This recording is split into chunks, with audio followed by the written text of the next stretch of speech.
બનાસકાંઠાના દિયોદર માર્કેટ યાર્ડમાંથી ચોરીની ઘટના સામે આવી છે, જ્યાં તસ્કરોએ ગત મોડી રાત્રે 7 દુકાનોના તાળા તોડી ઘટનાને અંજામ આપ્યો હતો। માર્કેટ યાર્ડના ડિરેક્ટર અને દિયોદર કોંગ્રેસ પાર્ટીના પૂર્વ ધારાસભ્યના પુત્રની દુકાનના પણ તાળા તૂટ્યા અને મોડી રાત્રે ચોરોએ ચોરીને અંજામ આપ્યો હતો। શિયાળાની શરૂઆત સાથે દિયોદરમાં તસ્કરો સક્રિય બન્યા છે।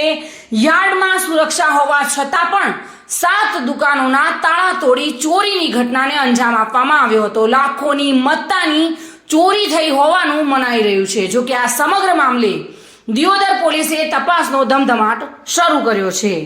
ગંગારામ ઠાકોર સાથે bureau report, today Gujarati news.